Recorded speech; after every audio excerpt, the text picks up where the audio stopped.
श्रीमद्भागवतम श्री वेदव्यास कृत श्रीमद्भागवतम द्वितीय स्कंद पंचम अध्याय तृतीय श्लोक शब्दार्थ अनुवाद तात्पर्य कृष्ण कृपा मूर्ति श्री श्रीमदभय चरणारविंद भक्ति वेदांत प्रभुपाद द्वारा सर्वमेतत् भवान् वेद भूत भव्य भवत् प्रभुः करामलकमत् विश्वं विज्ञानावसितं तव सर्वं सारी वस्तुएं ही निश्चय ही एतद ये भगवान आप वेद जानते हैं भूत जो भी उत्पन्न है भव्य जो उत्पन्न होंगे भवत प्रभु आप सबों के स्वामी कर आमलक वत हथेली के आंवले के समान विश्वम ब्रह्मांड विज्ञान अवसितम आपके वैज्ञानिक ज्ञान के अंतर्गत तव आपका अनुवाद। हे पिताजी, आप ये सब वैज्ञानिक ढंग से जानते हैं क्योंकि भूतकाल में जो कुछ रचा गया, भविष्य में जो भी रचा जाएगा या वर्तमान में जो कुछ रचा जा रहा है तथा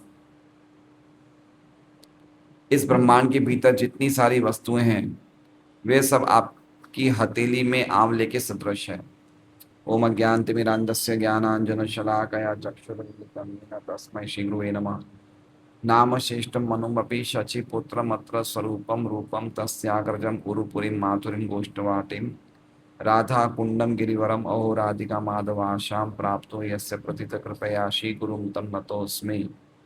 वन्देऽहं श्रीगुरोः श्रीयुतः पदकमलं श्रीगुरुन् वैष्णवांश्च श्रीरूपं सग्रजातं सैकण्डरघुनाथान्वितं तं सजीवं साद्वैतं सावधूतं परिजनसहितं कृष्णचैतन्यदेवं श्रीराधा कृष्णपादान् सैगण ललिता श्रीविशाखान्वितांश्च गुरु वैष्णव भगवान तीने स्मरण है विघ्न विनाशन अनायास होय निज वांछित पूर्ण। हरे कृष्णा कृष्णा कृष्णा हरे हरे हरे राम राम राम हरे हरे। धोती कुर्ता बहुत दिनों से आप पहन नहीं रहे हैं?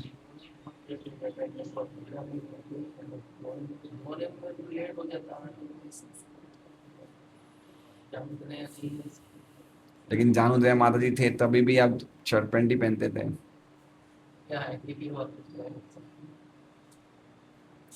तो सभी भक्तों का स्वागत है भागवतम क्लास में। हमने कल पिछला श्लोक देखा था कि कैसे नारद जी ने ब्रह्मा जी से 6 प्रश्न पूछे। यद रूपम यद अदिष्टम यत सृष्टम इदम प्रभो, कि ये ब्रह्मांड का रूप किसके द्वारा प्रकाशित होता है, इसके लक्षण किसके द्वारा। यद रूपम, यद मतलब किन के द्वारा ये रूप दिखता है। ये ब्रह्मांड अपने आप नहीं दिख जाता, कोई दिखा रहा है इसे। यद रूपम यद अधिष्ठानम, किसका आधार है ब्रह्मांड, किसके आधार पे है। यत सृष्टम, कहाँ से उत्पन्न हुआ है। यत संस्थम, कहाँ लय होगा, कहाँ समटेगा। यत परम, किसके अधीन है। और यच, यच मतलब किन वस्तुओं से बना हुआ है। तत्तत्वम, वो सब तत्व के बारे में आप हमें यथार्थवत सुनाइए क्योंकि आप प्रभु हैं, आप सब जानने वाले हैं। अब 4 श्लोकों में 3, 4, 5, 6 ये 4 श्लोकों में मानो कि अगर ब्रह्मा जी ऐसा कहे कि मुझे तो कुछ नहीं आता है, तुम मेरे से क्यों पूछना चाहते हो, तो उसके जवाब में श्रीधर स्वामी ऐसा ही कहते हैं। श्रीधर स्वामी बता रहे हैं, न जानाम इति न वक्तव्यम इत्याह, मैं नहीं जानता हूँ इसलिए कहने योग्य नहीं हूँ। अगर मान लो ब्रह्मा जी ऐसा बोले कि मैं नहीं जानता हूँ इसलिए कहने योग्य नहीं हूँ, तो उसके जवाब में नारद जी 4 श्लोक कह रहे हैं। समझ रहे बात को? क्योंकि डिवोटीज होते हैं, भक्त लोग बड़े विनम्र होते हैं, वो बताते नहीं कि मैं बहुत बड़ा ज्ञानी हूँ। तो पहले यही बोलेगा मेरी योग्यता नहीं है, मेरी कोई जानकारी नहीं है। जैसे चैतन्य महाप्रभु सनातन गोस्वामी को आत्मा आत्माराम के श्लोक के 61 अर्थ बता रहे थे। तो उसमें चैतन्य महाप्रभु कह रहे हैं कि मुझे तो कुछ आता नहीं, लेकिन तुम्हारे संग में रह के हो सकता है मेरा कुछ बुद्धि जागृत हो जाए और मैं समझा पाऊँ। तो ये भक्तों की विनम्रता होती है कि वो अपने आप को ज़्यादा पंडित नहीं समझाते लोगों को, इसलिए कह रहे हैं मुझे नहीं आता, तो मेरे से आप क्यों पूछ रहे हो, मेरी क्या योग्यता है बोलने की। तो उसके जवाब में ये 4 श्लोकों में नारद ब्रह्मा जी की योग्यता बता रहे कि उनकी योग्यता क्या है, वो क्या है ब्रह्मा जी।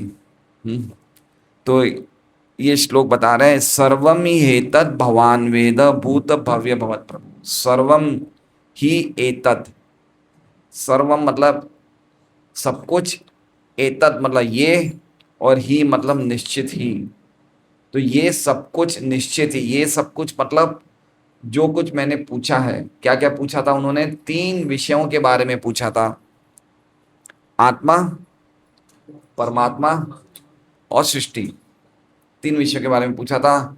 टोटल 7 प्रश्न पूछे इन 3 विषयों के अंदर अंदर अंतर्गत। तो वो कह रहे हैं, नारद जी कह रहे हैं कि ये सारी बातें आप निश्चित रूप से भगवान वेद, भगवान मतलब आप और वेद मतलब जानते हैं।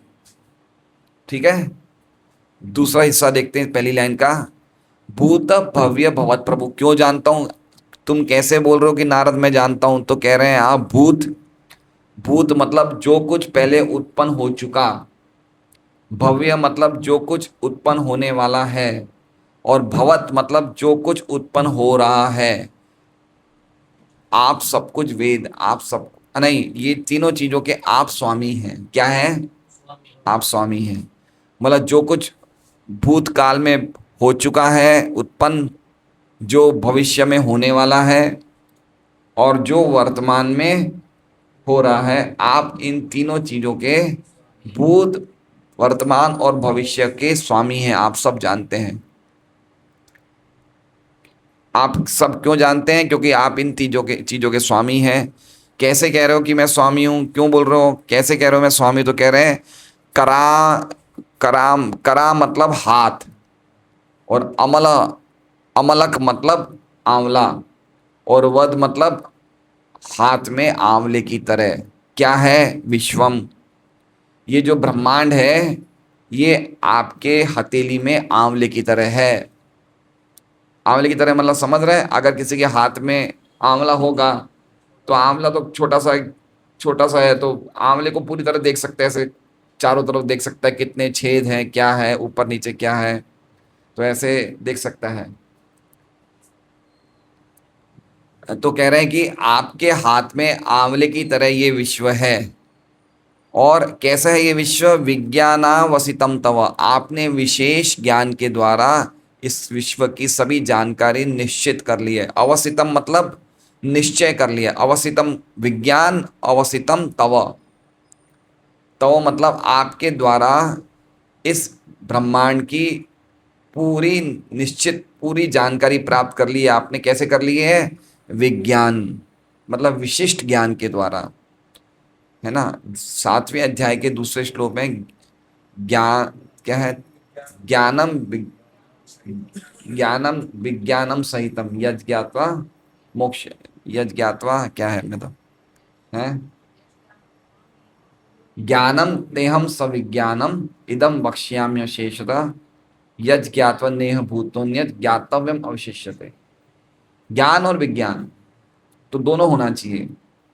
तो कह रहे हैं कि आपने विशिष्ट विज्ञान मतलब विशिष्ट ज्ञान, आपने विशिष्ट ज्ञान के द्वारा पूरे इस ब्रह्मांड की जानकारी आपने हासिल कर ली है। और ये ब्रह्मांड कैसा है, आपके हथेली में आंवले के फल की तरह आपके हथेली में स्थित है। ठीक है, विश्वनाथ चंद्र ठाकुर की हम टीका पढ़ेंगे, अरे सॉरी श्रीधर स्वामी की। भूतम जातम,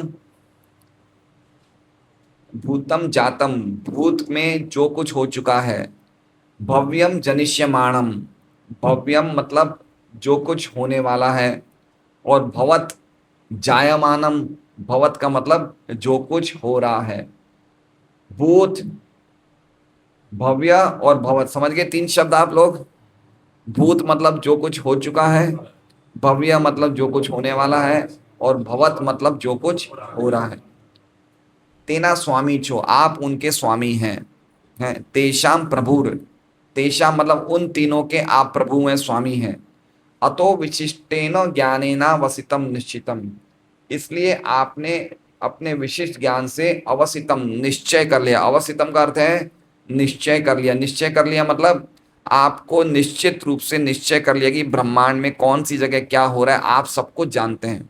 आपसे कोई चीज छुपी हुई नहीं है, आपको पूरा आइडिया है। जैसे मान लीजिए कैसे आइडिया, तो कह रहे हैं आपके हथेली में जैसे आंवला है, आंवला का फल देखा है आपने, इतना सा छोटी गेंद जैसा होता है। तो आप हथेली में आंवले को ऐसे देखेंगे तो आपको सब आइडिया ही क्या है, कहाँ पे इसमें छेद है, कहीं सड़ा हुआ नहीं है, कुछ है नहीं, आप ऐसे उठा के खेल सकते हैं। समझ रहे हैं? तो आंवले जैसे एक हथेली में रहता है, वैसे आपके हथेली में क्या है, ब्रह्मांड है। आप सब कुछ जानते हैं। विश्वनाथ चक्रवर्ती ठाकुर की हम टीका पढ़ते हैं।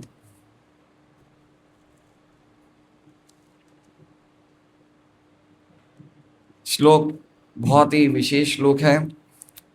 ब्रह्मा जी का गुणगान कर रहे हैं नारद जी।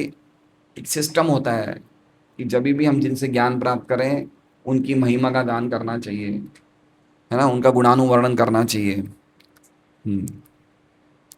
यू नो, हाँ, आप सब कुछ जानते हैं। क्या कह रहे हैं नारद जी? आप सब कुछ जानते हैं। आप तीन चीजों को जानते हैं। आगे कह रहे हैं आप तीन चीजों को जानते हैं, परमात्मा, जीवात्मा और ये भौतिक जगत, ये ब्रह्मांड। ठीक है?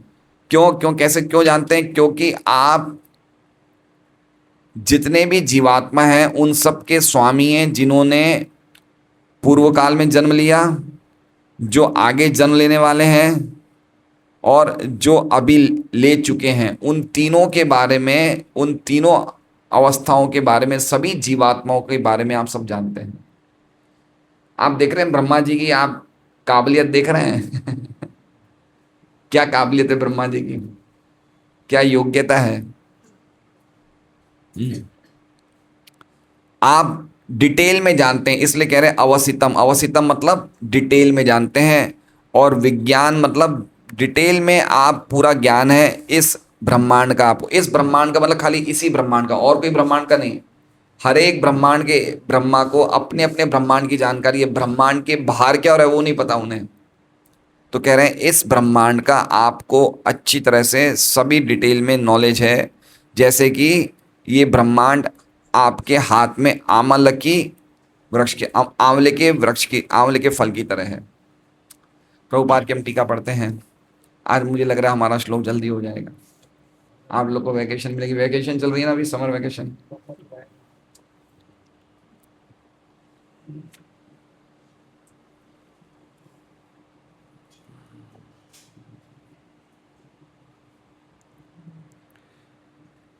इस व्यक्त ब्रह्मांड तथा ब्रह्मांड के भीतर की प्रत्येक वस्तु के प्रत्यक्ष सृष्टा ब्रह्मा जी हैं। अतः वे जानते हैं कि भूतकाल में क्या घटा, भविष्य में क्या घटित होगा और इस समय क्या घट रहा है। देखिए एक बात समझिए कि ये काबिलियत इस जगत में खाली ब्रह्मा के पास है।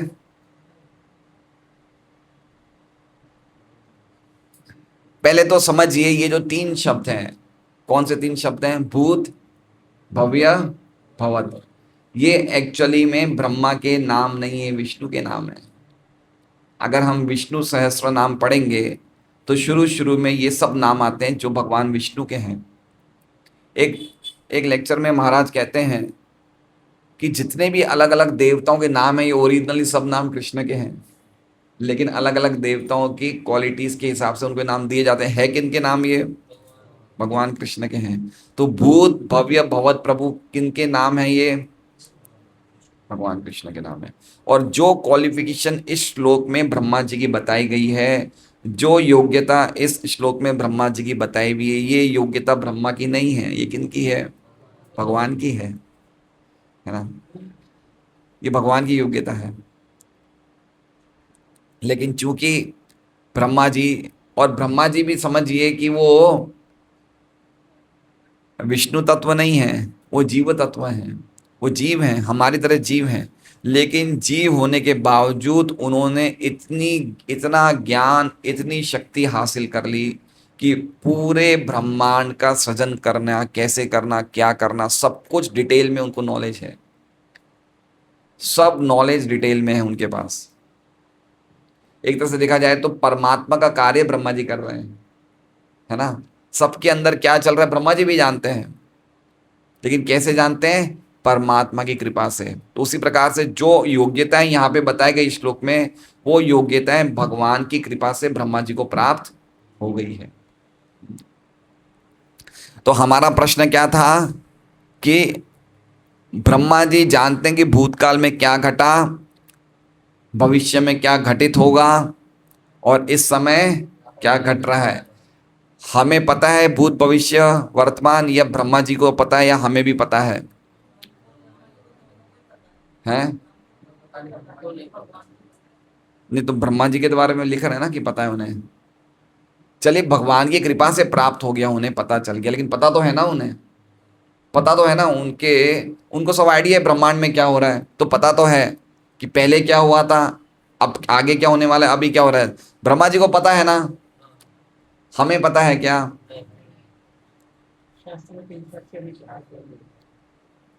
देखिए, हो सकता है ब्रह्मा जी जैसी डिटेल हमें नहीं पता हो, लेकिन फिर भी हम भी भगवान की कृपा से अपना भूत भविष्य और वर्तमान पता कर सकते हैं। कैसे? हम अभी भक्ति कर रहे तो हम समझ सकते हैं हम भूत में भ्रष्ट योगी होंगे, समझ रहे हैं? हम भूतकाल में क्या थे?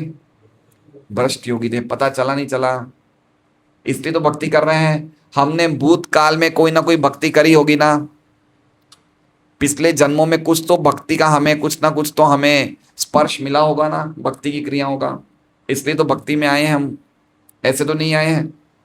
तो भूतकाल के बारे में पता है नहीं है? क्या हमें नहीं पता कि हम भगवान को भूल के 84 लाख योनि में भटक रहे हैं? ये नहीं पता हमें? भूत के बारे में पता है ना। क्या हमें नहीं पता कि हम 84 लाख योनियों में अलग अलग शरीर प्राप्त कर चुके हैं, अलग अलग स्थानों में जा चुके हैं, अलग अलग ब्रह्मांडों में भ्रमण कर चुके हैं? क्या नहीं पता? पता है, नहीं पता है? पता है ना, तो हम भी तो जानते हैं। हैं? हमारी जानकारी सीमित है। एक बार बोलो, नित्यानंद कृष्ण रुका देहरादून से पुणे, बोलो ना एक बार, गुरु महाराज में बोल दो ना एक बार लेक्चर में। हमारी जानकारी सीमित है, लेकिन जानते तो है ना, समझ रहे हैं बात को। 13वें अध्याय के एक श्लोक में भगवान कहते हैं, इति क्षेत्रम तथा ज्ञानम ज्ञेयम चोक्तम समासतः मद भक्त एतद विज्ञाय मद भावायोपपद्यते, कि मेरा भक्त भी सब कुछ जान जाता है, क्षेत्र क्या है, क्षेत्रज्ञ क्या है, ज्ञान क्या, सब कुछ जान जाता है।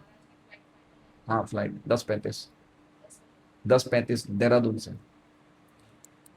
समझ रहे हो बात को? क्या लगता नहीं है हम कैसे जान रहे हैं? क्या ये बड़ी आश्चर्य वाली बात नहीं है? लोग, कितने लोग इस जगत में जन्म लेते हैं तो उनको लगता है हमने अभी जन्म लिया है, हम अभी आए हैं। और कितने लोग वर्तमान में खाली इंद्र तृप्ति करते हैं और समझते हैं कि भविष्य में तो हम मर जाएंगे। कितने लोग पता है? प्रायतः सब ऐसे ही लोग हैं। क्या हम लोग उनसे अलग हैं? नहीं है। तो इसका मतलब हमें भूत भविष्य वर्तमान पता है ना, पता है हमें। हो सकता है ब्रह्मा जैसी तपस्या नहीं करिए तो हो सकता है इतना डिटेल में नहीं पता होगा, लेकिन फिर भी हम अपने भूत भविष्य वर्तमान की प्लानिंग कर सकते हैं।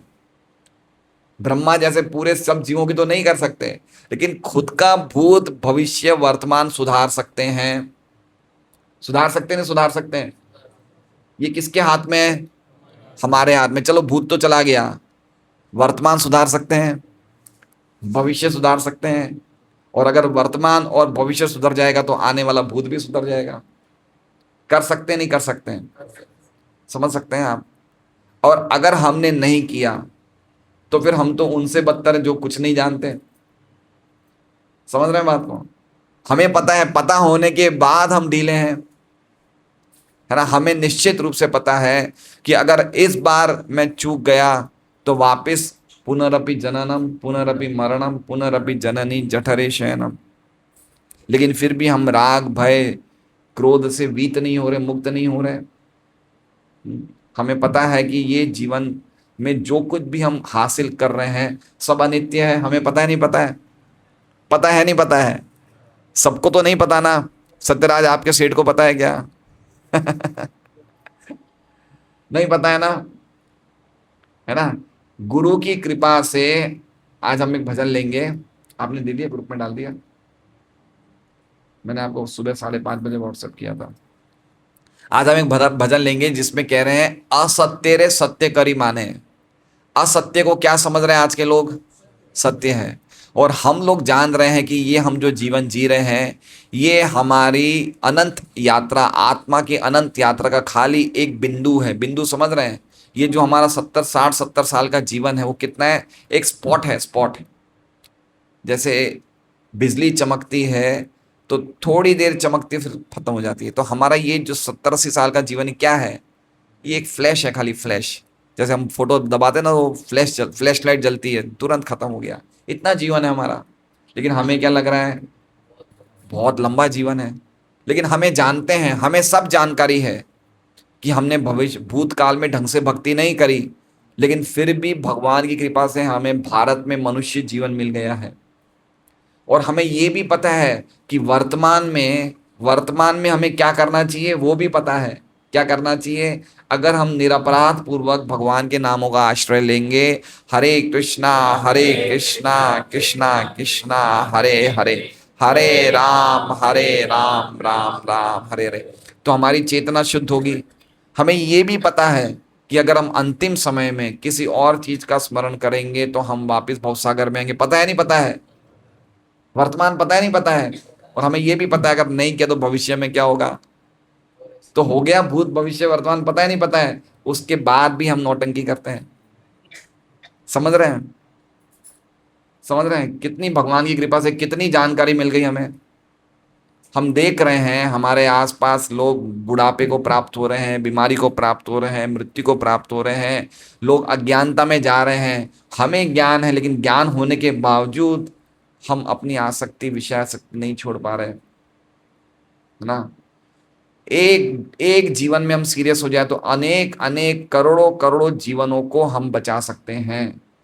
एक जीवन में शुद्ध हो जाए, एक जीवन में गंभीर हो जाए तो। इसलिए हम भी जानते हैं एक्चुअली में क्वालिटीज ये भगवान की, ब्रह्मा की भी क्वालिटीज नहीं है, ब्रह्मा ने भी प्राप्त करी है। देखिए ब्रह्मा जी जब जन्म हुए थे तो जन्म होते उन्हें पता नहीं चल रहा कि मैं कहां से आया हूं। तो वापस वो अपने सोर्स को ढूंढने के लिए नीचे गए तो कुछ समझ नहीं पाए, है ना। फिर उनको एक शब्द सुनाई दिया, तप तप, तपस्या करो। फिर उन्होंने तपस्या करी, भगवान का ध्यान किया, तो फिर हजारों साल के बाद भगवान का दर्शन होता है, भगवान उन्हें ज्ञान देते हैं।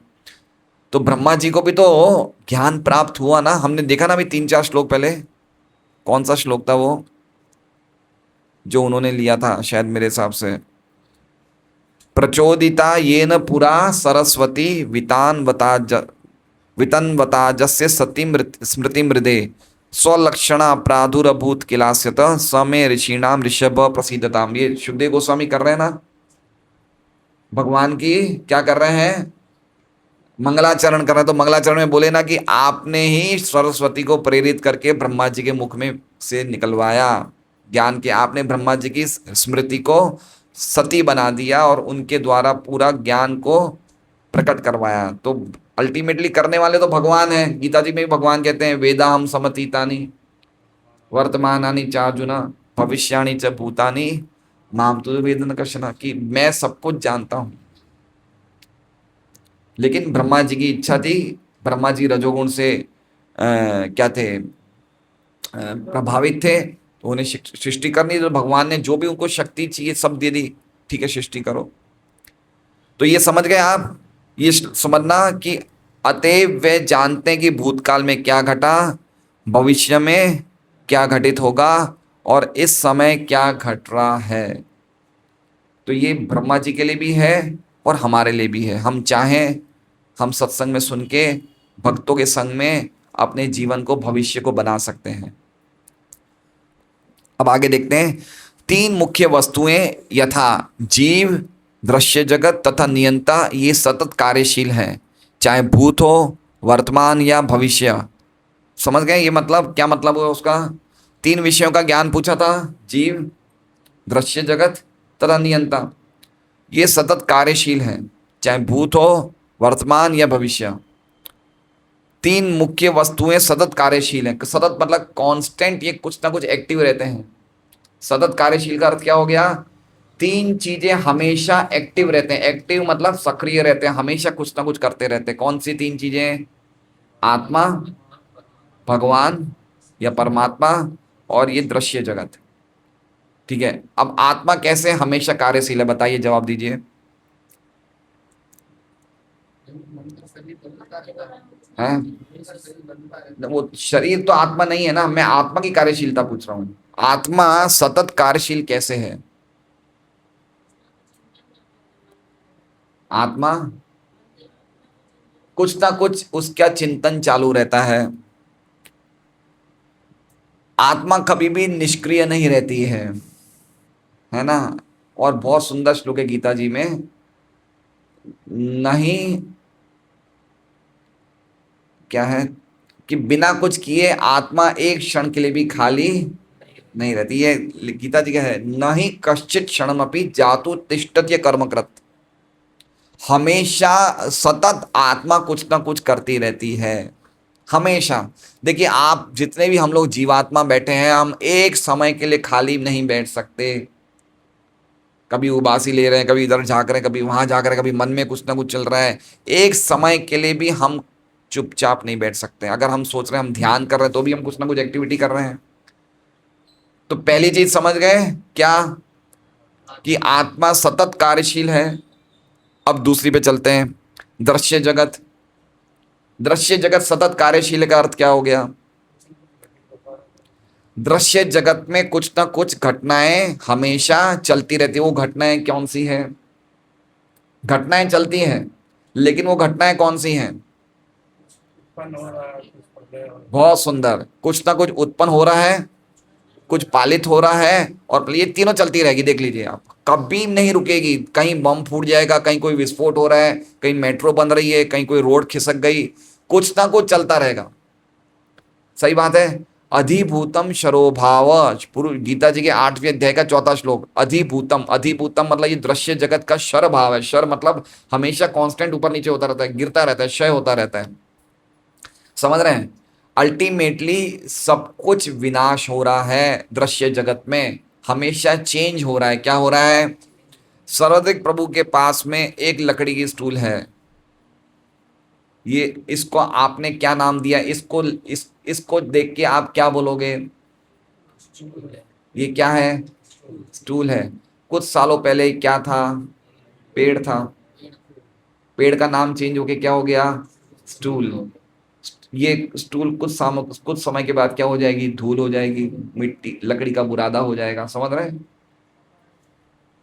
वस्तु वही है, लेकिन अलग अलग नामों से जानी जाती है। कभी पेड़, कभी लकड़ा, कभी स्टूल, कभी बुरादा।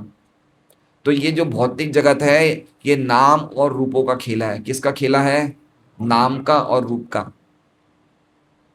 ये सीमेंट है ना। तो ये सीमेंट असली में सीमेंट चेंजिंग वस्तु है, ये ट्रांसफॉर्मेशन होने वाला है। असली में तो ये प्रकृति से बना है, लेकिन कुछ ना कुछ चेंज चलता रहता है। इसे बोलते हैं लय होना। क्या होना? लय होना मतलब बदलते रहना, अल्टीमेटली विनाश हो जाना। भागवतम में 12वें स्कंद में 4 प्रकार के लय बताए हैं। कितने लय बताए हैं? 4 प्रकार के ट्रांसफॉर्मेशन। ट्रांसफॉर्मेशन मतलब 4 प्रकार के शर भाव बताए हैं। शर मतलब बदलते रहते हैं और अल्टीमेटली विनाश हो जाते हैं। तो पहला लय कौन सा है? नित्य लय। क्या नाम है? नित्य। नित्य लय क्या मतलब क्या हुआ है? ये है हमारा शरीर और प्रकृति, ये हमेशा लय की तरफ जा रही है। हमारे शरीर की एक एक चीज विनाश की तरफ जा रही है, चेंज होती रहती है। ये शरीर में जितने भी हमारे अंग हैं, हर क्षण बदलते रहते हैं। हर क्षण क्या है? बदलते रहते हैं। इसे बोलते हैं नित्य। नित्य मतलब लय, नित्य मतलब नित्य बदलता रहता है। थोड़ा आगे आ जाइए नंद किशोर जी।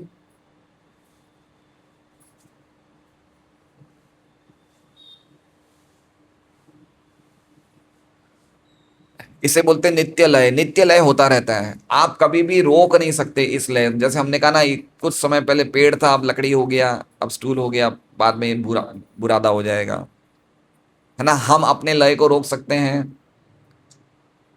जैसे मान लीजिए कि आज नंद किशोर के काले बाल हैं, अगर इसका एक बाल सफेद हो रहा है तो अपने बालों को पकड़ लेगा, नहीं मैं काला, नहीं मैं सफेद नहीं होने दूंगा।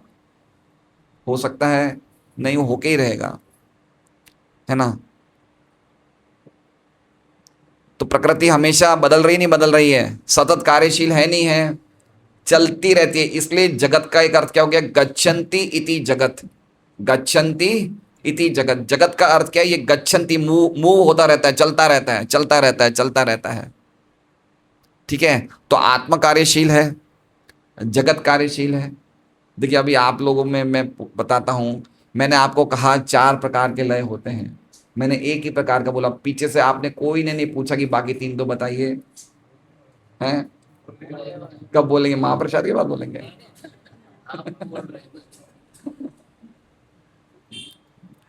तो सुनना है बाकी 3 लय। तो पहला लय क्या है, नित्य। हर क्षण हमारा शरीर लय हो रहा है, प्रकृति लय हो रही है, सब कुछ भौतिक जगत में लय हो रहा है। दूसरा क्या है, दूसरा है नैमित्तिक। नित्य नैमित्तिक, नैमित्तिक मतलब जब ब्रह्मा जी के 12 घंटे 12 घंटे ब्रह्मा जी के दिन के निकल जाते हैं और रात्रि के ब्रह्मा जी के 12 घंटे आते हैं, तो ब्रह्मा जी कहाँ जाते हैं, सोने के लिए। तो ये सोने के टाइम पे तीन तीन लोक प्रलय को प्राप्त होते हैं, भू भुआ स्वर्ग, स्वर्ग लोक तक सब कुछ प्रलय हो जाता है। ये कौन सा प्रलय है, नैमित्तिक। नैमित्तिक मतलब ब्रह्मा की रात्रि में प्रलय रहता है, ब्रह्मा के दिवस में वापस सब कुछ बनने लग जाता है। ब्रह्मा जी कहाँ जाते हैं, ब्रह्मा जी भगवान विष्णु के पेट में सोने के लिए चले जाते हैं, और ये पूरा जो जगत है ब्रह्मा जी के साथ भगवान विष्णु के पेट में प्रवेश कर जाता है। जैसे हमने कहा ना कल कि ये जगत कहाँ पे लय प्राप्त करता है, जैसे कोई दुकान है, दुकान घर वाला दुकान बाहर निकालता है और रात को वापस दुकान को अंदर समेट लेता है। ये हो गया नैमित्तिक लय। तीसरा है नित्य लय, नैमित्तिक लय, नैमित्तिक लय, प्राकृत लय। नहीं, नित्य, नैमित्तिक, नैमित्तिक और प्राकृत। हाँ, प्राकृत लय कौन सा है, जब ब्रह्मा जी के 100 वर्ष पूरे हो जाएं। जब ब्रह्मा जी के 100 वर्ष पूरे हो जाते हैं तो क्या होता है, जितने भी भौतिक तत्व है वो विनाश को प्राप्त कर जाते हैं। पंच महाभूत जितने भी हैं, रूप रस गंध स्पर्श, ठीक है, ये क्या है, ये प्राकृत लय। प्राकृत मतलब प्रकृति का पूरा प्रकृति का नाश, प्रकृति का प्रलय। नैमित्तिक में क्या होता है, कुछ सालों तक, कुछ करोड़ों अरबों सालों तक प्रकृति अ, अ, अंदर जाती है, भगवान के वापस आ जाती है। लेकिन ये जो प्राकृत लय है ये क्या है, ये ब्रह्मा जी के 100 साल के बाद होता है। कितने साल के बाद, और 100 साल के बाद क्या होगा, 100 साल के बाद आने वाले समय में, मतलब जब ये लय शुरू हो जाएगा तब 100 वर्षों तक बारिश नहीं गिरेगी। क्या नहीं गिरेगी, बारिश नहीं गिरेगी। बारिश नहीं गिरेगी तो सूखा हो जाएगा, सूखा हो जाएगा तो क्या होगा, अन्न नहीं, अन्न उत्पन्न नहीं होगा, अन्न उत्पन्न नहीं होगा तो हम लोग जितने बैठे हैं एक दूसरे को खा जाएंगे। भागवत में लिखा है ये सब होने वाला है प्राकृत लय के टाइम पे, एक दूसरे को खा जाएंगे। इतना जबरदस्त सूर्य का ताप बढ़ जाएगा कि समुद्र के पानी सूख जाएंगे। और फिर संकर्षण के मुख से जो अग्नि निकलेगी वो अग्नि पूरे जगत को जलाना शुरू कर देगी। ये लय है, ये है प्राकृत लय। और फिर गिरेगी बारिश। बारिश की एक एक बूंद का साइज होगा हाथी की सूंड जैसा, और वो बारिश ऐसी गिरेगी पूरा ब्रह्मांड एक समुद्र बन जाएगा। फिर पानी का जो, फिर पृथ्वी की क्वालिटी क्या है, गंध। तो पानी जब पूरा फैल जाएगा ब्रह्मांड में तो पानी गंध को छीन लेगा। पानी किसको छीन लेगा, गंध को छीन लेगा। तो पृथ्वी जब गंध के बिना हो जाएगी तो पानी के बराबर है, तो पानी में प्रवेश कर जाएगी, जल में। फिर क्या होगा, जल का क्वालिटी क्या है, रस।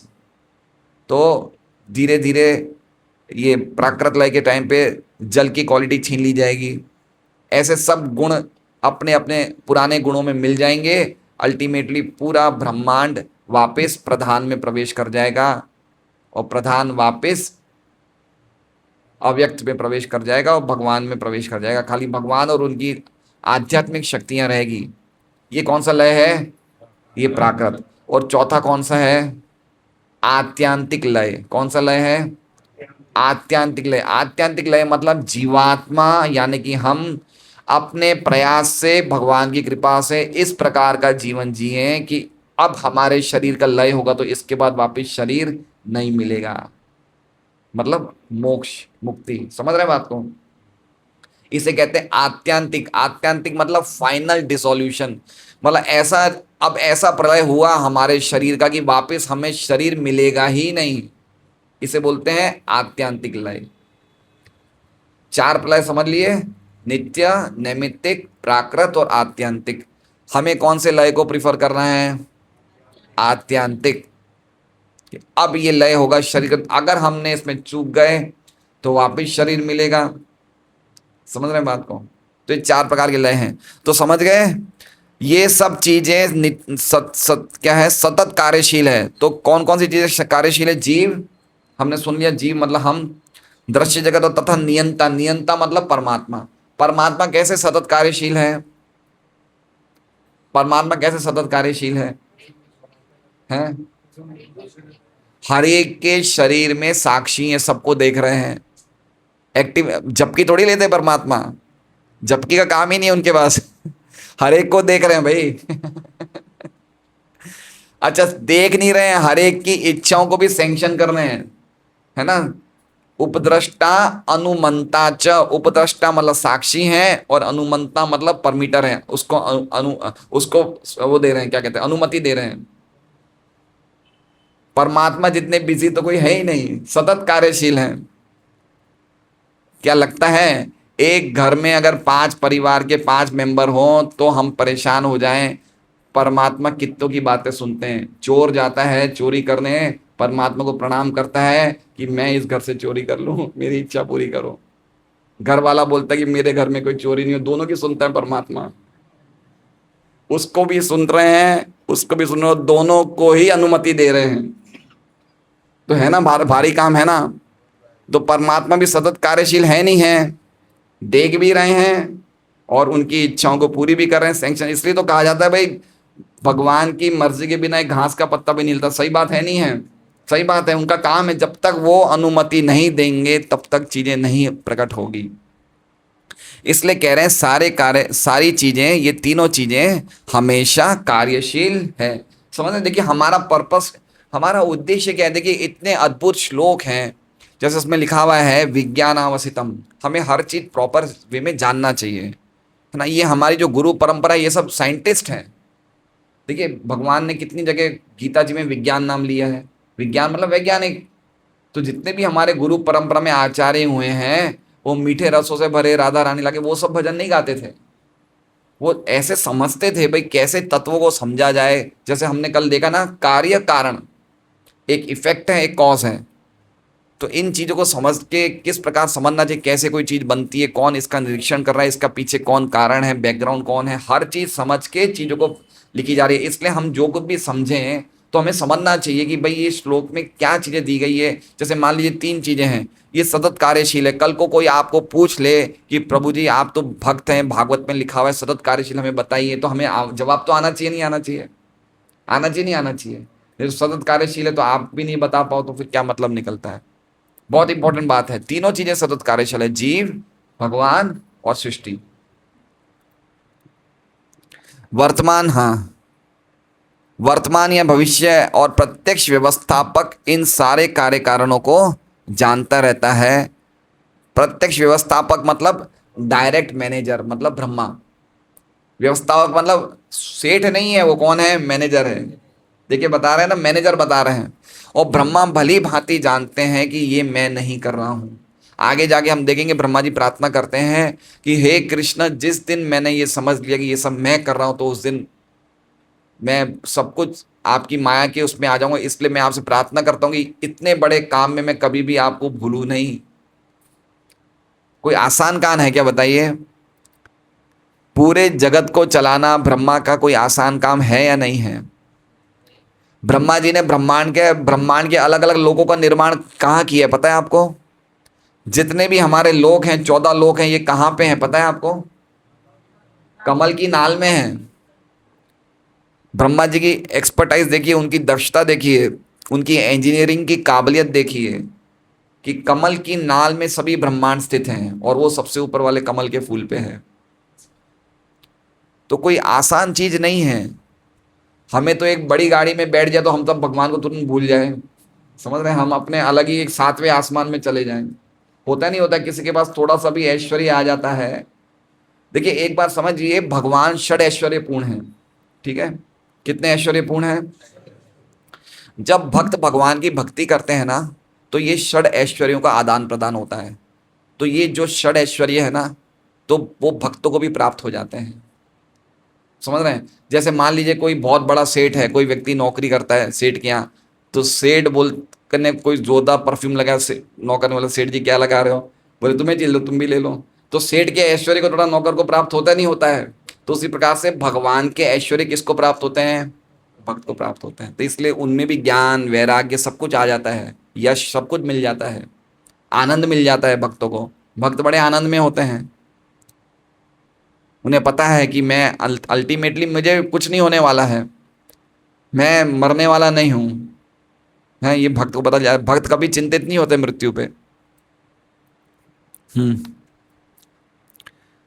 प्रत्यक्ष व्यवस्थापक इन सारे कार्य कारणों को जानता रहता है। इस जिस तरह की हथेली में रखे हुए आमलक के विषय में सब कुछ ज्ञात रहता है।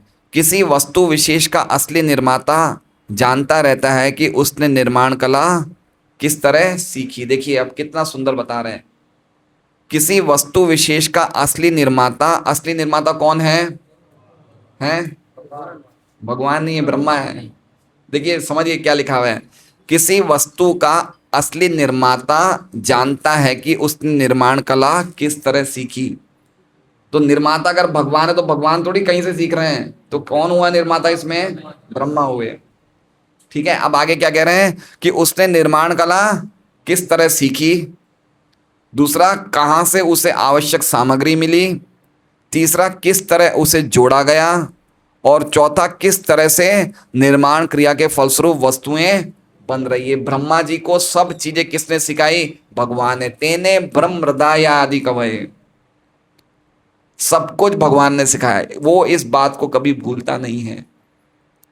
चूंकि ब्रह्मा जी प्रथम जन्मा जीव हैं, अतः उनसे अपेक्षा है कि वे सृष्टि के सारे कार्यों के विषय में जाने, है ना? चूंकि प्रथम जन्मा जीव है ना, हमने अभी पढ़ा ना पूर्वजा, सबसे पहले जीव कौन है? ब्रह्मा जी। उनको सब आइडिया है, सब कुछ जानते हैं, इसलिए नारद जी उनसे पूछ रहे हैं। आप समझ रहे हैं? ये देखिए कितना बड़ा साइंस है। आप बात एक गंभीरता समझिए। हम कुछ सोचते हैं, हम कुछ सोचते हैं, और वो चीज सोचने के अनुसार फिर हम बोलते हैं, और जब हम कुछ बोलते हैं तो सामने वाला कुछ समझता है। ये कैसे घटित हो रहा है? जैसे मान लीजिए शकुंतला माता जी के मन में कोई बात आई और इन्होंने मुंह से निकाली, और जब इन्होंने मुंह से कुछ बात निकाली तो सामने वाला व्यक्ति समझ रहा है। ये इसको कौन प्रकाशित कर रहा है, कौन घटित कर रहा है इसे? समझ रहे हैं? ये पॉसिबल कैसे हो रहा है?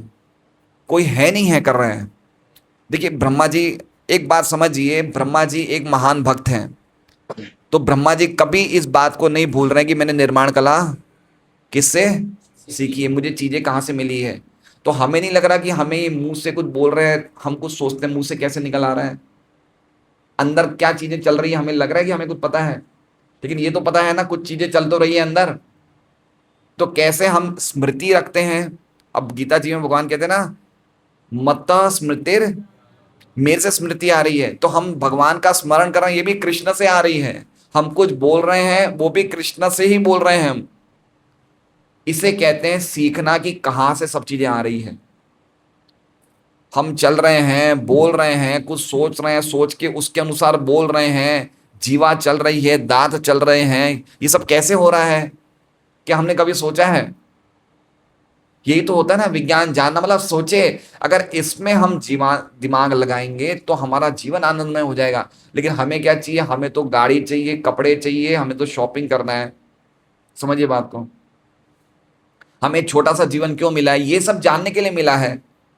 हम चले जाते घूमने के लिए, चलो कुल्लू मनाली समर वेकेशन, अरे ये करके करोगे क्या तुम, क्या करोगे, फॉरेन जा रहे हैं लोग, इधर जा रहे हैं, वहां जा रहे हैं। अरे ये विज्ञान जानो ना, कितना अद्भुत ज्ञान है ये समझो कैसे चीजें हो रही है। आप जिस दिन ये समझ जाओगे कि मैं एक नाम हरे कृष्णा कृष्णा कृष्णा हरे हरे, हरे राम राम, ये महामंत्र भी भगवान मेरे से मुंह से बुलवा रहे हैं, हम नहीं ले रहे ये कैसे हो रहा है ये। अरे भगवान के रूप का स्मरण कर रहे हैं तो हम अपने आप कर रहे हैं। ये कहाँ से कला आई, ये कहाँ से सब कुछ चल रहा है, यही तो ज्ञान समझना है हमें। ये ज्ञान को समझे बिना कहाँ हम भगवान की लीलाओं में प्रवेश करेंगे। इसलिए नारद जी पूछ रहे हैं, आप बताइए ये सब कैसे होता है, साइंटिफिक तरीके से बताइए आप मुझे। हरे कृष्णा, श्रीमद् भागवतम की जय। तो बहुत अद्भुत श्लोक हैं ये सब। मेरा निवेदन है कि काफी भक्तों को मैंने देखा आज, कोई 8:20 को आ रहा है, कोई 8:15 आ रहा है, कोई 8:10 को आ रहा है, कोई 8:30 आ रहा है, किसी ने सभी सीमाएं तोड़ दी, कुछ अभी आए हैं। तो मेरा मेरा निवेदन है कि इतनी कीमती सुमित्रा माता जी, तो आप तो पीछे ही खड़े हैं, आप तो हमारा मार्गदर्शन करने वाले हैं, दाल बाटी समय समय पे खिला के। तो मेरा पॉइंट कहने का है कि इतने अद्भुत श्लोक हैं, हम अगर शुरू से आके सुने तो कितना अच्छा लगेगा हमें, कितना अच्छा लगेगा। लेकिन हम समझ नहीं रहे हैं, हम अपने उन कामों में, हम प्रेय के पीछे भाग रहे हैं। किसके पीछे भाग रहे हैं, और किसके पीछे भागना चाहिए, श्रेय के पीछे भागना चाहिए। तो हम लोग आज एक भजन लेंगे जिस भजन में नित्यानंद प्रभु जो हमारे गुरु हैं, जैसे नारद जी अपने गुरु को संबोधन कर रहे हैं। गुरु कौन है नारद जी के, ब्रह्मा जी। तो ब्रह्मा जी से ज्ञान प्राप्त करने के लिए नारद जी ब्रह्मा जी की प्रार्थना कर रहे हैं, गुणगान कर रहे हैं। उसी प्रकार से हम किसका गुणगान करेंगे, नित्यानंद प्रभु का जो स्वयं बलराम स्वरूप है, और उनसे प्रार्थना करेंगे कि ये दिव्य चीजें जो ये दूसरे स्कंद में बताई जाएगी हम समझ सकें। हमारी बुद्धि से समझ नहीं सकते, लेकिन अगर नित्यानंद प्रभु की कृपा होगी, जैसे ब्रह्मा जी के द्वारा नारद जी समझे, उसी प्रकार से हम किनके द्वारा समझेंगे, नित्यानंद प्रभु की कृपा से। तो बहुत सुंदर भजन है, हम लोग सब साथ में गाएंगे।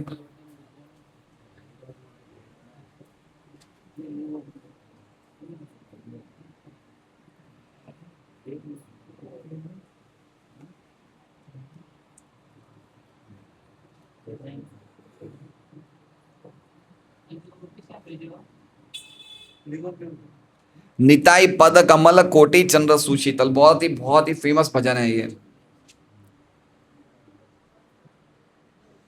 ये भजन आज का जो श्लोक है, ये पूरे श्लोक का सार ये भजन है। इसलिए हम ये भजन सबको सबको मिल गया ग्रुप में, आ गया, माता जी को आ गया क्या।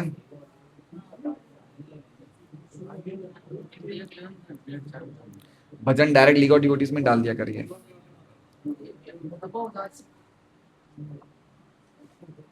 निताई पद कमल कोटि चंद्र सुशीतल, जे छाया जगत जुड़ाया।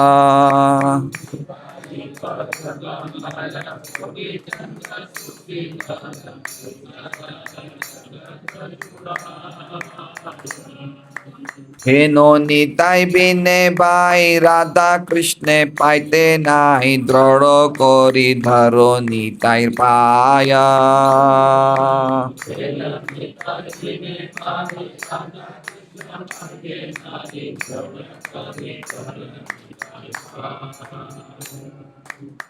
मैं वापस गा रहा हूँ, क्या पता सब भक्तों को नहीं मिला, तो ये स्टेंजा मैं वापस गा रहा हूँ।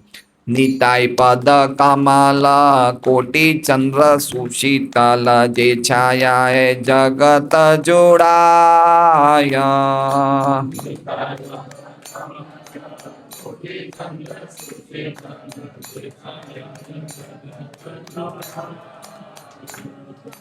हेनो निताई बिने भाई राधा कृष्ण पाइते नाई दृढ़ करी धरो निताई पाया।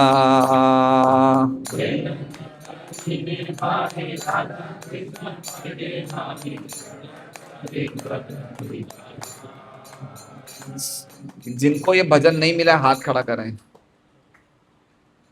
तो आप पढ़ रहे हैं, किसी और के मोबाइल से देख लीजिए। सब लोग गाइए ये भजन, कोई के पास नहीं है तो किसी और को बता दें। ये भजन सबको गाना है और इतनी जोर से गाना है कि आसपास के लोग सब सुन ले, है ना। से संबंध नाही जार वृथा जन्म गेलो तार। से पशु बड़ो दुराचार।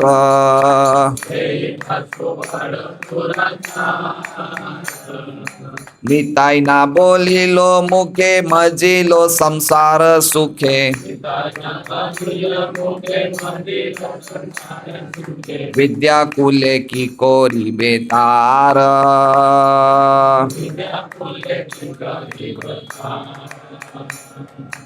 अहंकारे मत होइया निताई पद पासरिया।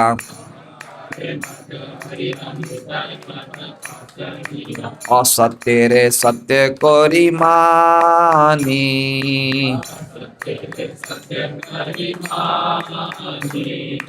निताई रे करुणा हबे ब्रजे राधा कृष्ण पावे। धरो निताई चरण दुखानी।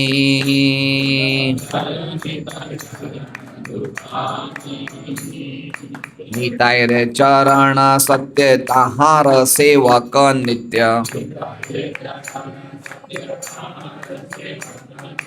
निताई पद सदा करो आशा।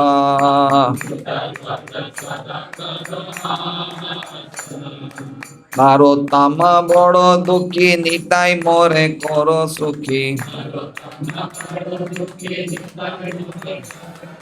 राखो रांगा चरणेर पाशा।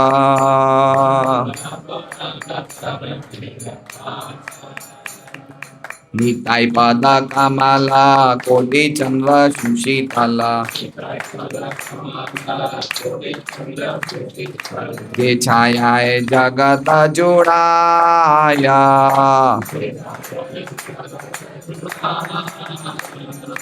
हेनो निताई बिने भाई राधा कृष्ण पाइते नाई।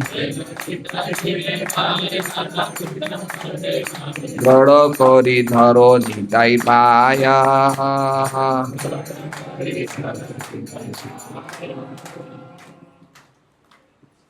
अच्छा आगे आ गया। तो ये भजन का अर्थ क्या है हम समझे। श्री नित्यानंद प्रभु के चरण कमल कोटि चंद्रमाओं के समान सुशीतल है, जो अपनी छाया कांति से समस्त जगत को शीतलता प्रदान करते हैं। ऐसे निताई चांद के चरण कमलों का आश्रय ग्रहण किए बिना श्री श्री राधा कृष्ण की प्राप्ति नहीं हो सकती। अरे भाई, इसलिए उनके चरण कमलों को, श्री चरणों को दृढ़ता से पकड़ो। उनसे जिसका संबंध नहीं हुआ, समझो कि उस पशु समान दुराचारी का जीवन व्यर्थ ही चला गया। यदि कोई सांसारिक विषय भोगों में प्रमत्त होकर निताई के नाम का उच्चारण नहीं करता, तो उसकी उच्च विद्या या उच्च कुल प्राप्ति से क्या लाभ। गौर निताई की जय। गौरांग निताई, गौरांग, गौरांग, नित्यानंद निताई, गौर निताई। चलो अब आगे लेंगे नहीं लेंगे, अभी तो ले ही लिया हमने। प्रमत्त होकर निताई के नाम का उच्चारण नहीं करता तो उसकी उच्च विद्या या उच्च कुल प्राप्ति से क्या लाभ। व्यक्ति अहंकार में मत होकर श्री नित्यानंद प्रभु के चरणों को भूलकर वो सांसारिक अनित्य विषयों को नित्य मानकर उनमें ही रमा रहता है। श्री नित्यानंद प्रभु की कृपा होने पर ही व्रज में श्री राधा कृष्ण की सेवा प्राप्त होगी, अतः उनके श्री चरणों को पकड़े रहो। मतलब नित्यानंद प्रभु की कृपा से हमें किनका आश्रय मिलता है? नहीं, हमें किनका आश्रय मिलता है? हमें षड गोस्वामियों का आश्रय मिलता है, और षड गोस्वामियों की कृपा से हमें राधा कृष्ण मिलते हैं, है ना। तो नित्यानंद प्रभु हमें क्या देते हैं? षड गोस्वामी का आश्रय दिलवाते हैं। ठीक है, षड गोस्वामी पता ना, रूप सनातन भट्ट रघुनाथ। श्री नित्यानंद प्रभु के चरण सत्य हैं और उनके सेवक भी नित्य हैं, अतः उनके श्री चरणों की सदा आशा करो। श्री नरोत्तम दास ठाकुर प्रार्थना करते हैं, हे नित्यानंद प्रभु, मैं बहुत दुखी हूँ, अतएव आप मुझे अपने श्री चरणों में आश्रय प्रदान कर सुखी करें। श्रीमद् भागवतम की जय, शील प्रभुपाद की जय।